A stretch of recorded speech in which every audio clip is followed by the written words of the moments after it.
Hello, and today I am very, very excited. You might be like, Tyler, why are you so excited? Because I have for you a fully fleshed out, pretty much, I think, to be added to in process of making power system for my process that I'm bringing you guys along for my animated show I'm trying to make, but I'm in the early stages. That was a terrible intro. Also, just to be clear off the gate, my goal is to show you my power system, the pros, the cons, and then ideally you guys go, yo, there's more cons here, more pros here, or really ideally, if you guys happen to notice, like, oh, Tyler, your power system looks strikingly similar to something that already exists, let me know, because I really don't want to come off as a copycat, but I'll just jump right into it. What is my power system based on? My power system from the ground up, its foundation, its fundamentals is based on one's sense of self, one's self. And what I have as the self in my verse, put it, is made up of two parts. One, the brain, because I mean, come on now. And two, an alibi. Power organ, call it. Now, in conjunction, these two organs are yourself. That's who you are. And what is the purpose for both of these organs? I'll tell you right now. One, the alibi. What the alibi does is it acts as a gateway and access point and gatherer of energy from this higher dimension being a placeholder name that has a lot of energy, right? Once the alibi gathers the right energy and filters it in through the brain, what the brain then does is materialize, if I'm using that word correctly, this energy into things like art, abstract thought, creativity, innovation, imagination, how you express yourself, the way you dress, the way you talk. All these things are manifestations of your alibi energy, and on top of that, this is also where the abilities come from. What I'm trying to do here is as closely intertwine character traits and expression with abilities. So now, just like the brain, the alibi is in every animal. Every animal's got a brain, every animal's got an alibi, and the alibi, just like the brain, has evolved over time. Now, for humans specifically, the alibi reached this heavily more developed, evolved state around, I picked 70,000 to 100,000 years ago. Didn't want to nail down an exact time for a more realistic vibe, because this is when the early stages of humanity first started, doing cave paintings and stuff. So I thought that was kind of a cool tie-in. So I use that as kind of a sign as, oh, look, alibi first started emerging in humans at this very developed level 70,000 years ago, because that's when we first see cave art. Now, what I would also like to say is, just like a brain, an alibi is an organ. What does that mean? A brain is a if anyone here is known about neuroplasticity, I don't know much about it, but I'll give you a quick rundown. I'm sure you know about it, but all this is when you're younger, your brain's a lot more, open to change, and it adapts a lot quicker, and it can pick up new skills, and it also holds on to a lot of stuff in this early developmental stage, and to prepare yourself for later in life. So pretty much, as a kid, when you're super neuroplastic, if that's the right phrasing, you're a lot more susceptible to a lot more stuff. So I took that concept and applied it to the alibi as well. So, for example, your alibi is plastic for the first 16 years of your life. What that means is, the ISO is way too high. Let me turn this down for you guys. Is this creepier or is this better? I think that, oh, my nose looks red. This might be a little worse. I'm sorry if I totally just ruined your guys' experience. But what this means is when your alibi is plastic, and your alibi is what gathers the specific higher dimensional energy, what this means is that in your younger years, just like, let's say a kid gets traumatized, right? Like, let's say a naturally energetic, hyper outgoing kid gets traumatized for whatever reason, right? That same kid might grow up to be reserved, scared, skittish, not his natural trait, but it's what his brain has adapted to survive the trauma. Now, that's because the brain, while the sense of self is important, it prioritizes survivability over adaptability, like everything, right? So just like the alibi, if there is heavy trauma as a kid, if there is heavy, be it emotional, physical trauma as a kid, this warps your alibi, in turn warping your abilities. Now, I want to be clear, this doesn't necessarily make an ability any worse or any stronger or any better. What it does is, just like a real brain, a real organ, the ability will adapt to be more survivable. A dummy ability I'll throw out here. Their base ability, they love nature. They're so intertwined with nature. It's their favorite thing. So their ability is they can manifest animals. And when they manifest animals, they have this beautiful, loving connection with these animals, right? pretty basic ability, I mean, I came off with the top of my head here. But let's say this person was born as an only child, right? Let's say this person has no siblings. He didn't have any friends. Let's say his parents left him. Very sad life, so he's lonely. So naturally, what his ability does is adapt, and by the time he's 16, his ability no longer manifests animals, it manifests people. And instead of creating a loving relationship with these people, it's a very toxic, dependent relationship with these people. Same ability, same fundamentals, slightly changed for survivability. But there's also two other ways that an ability can be warped or changed. One being if you're born with a mental or cognitive defect. Let's say you're a psychopath and don't feel empathy. So now we'll take that same sort of concept with the bringing in animals, right? That animal-loving ability. Well, guess what happens now?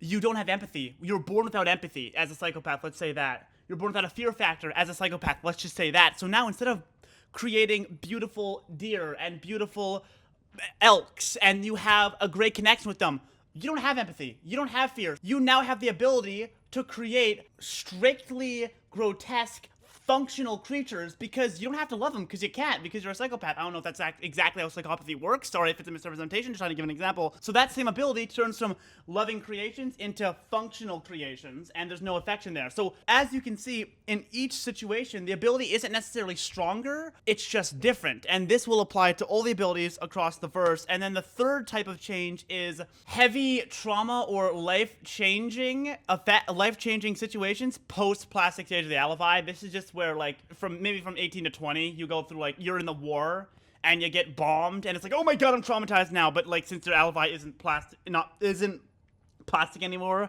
it still warps your ability to a degree. It just isn't as severe. So now you might be like, Tyler, okay, that's all cool and all, and again, I want to be clear, if I'm ripping this off of some very well-known, because I'm gonna be honest, I haven't seen a lot of anime. I've seen JJK. I haven't seen a lot of superhero television outside of like Invincible, The Boys, and Marvel. So there's a good chance I'm just ripping something off right now. If it is, let me know. My apologies, totally didn't mean to copy. Why I've chosen to do this is because if you look at other forms of media, not to hate on any forms of media, every media has its pros and cons, of course. I noticed a lot of abilities and power sets are not simply, but are often props to a character, props to move a plot along. What does that mean? Like, let's say a character is 5 out of 10 strength. Okay, well, up comes a fight, and we need him to be a little stronger, so now he's 7 out of 10 strength for that fight to move along and for the plot to move along.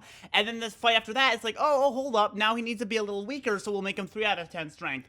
Most people will see that and be like, yeah, that's annoying, but they won't drop a show for it. But for me, it always kind of rubbed me the wrong way a little more than others. So I'm like, let me try and hold myself accountable. So what I've done is by making the abilities so intertwined with the character, if one's ability is weaker, it's now because it was changed. Why was it changed? Because of trauma. So if I make the ability stronger for a fight, I'm erasing the causes of the ability becoming weaker, which is erasing the trauma in the first place, right? I want to make it so if I affect a character's abilities, it's no different than me affecting the way they express themselves. Because if people are like, yo, this main character acts totally different and isn't even the same character depending on the scene, you'd be like, I'm dropping this, right? I'm trying to hold myself accountable with these abilities. Also, because this is the backstory of abilities in my verse, I can totally make abilities as intertwined and as complex to the characters I want, and I have an in-universe reason for it. So I think that's really cool as well.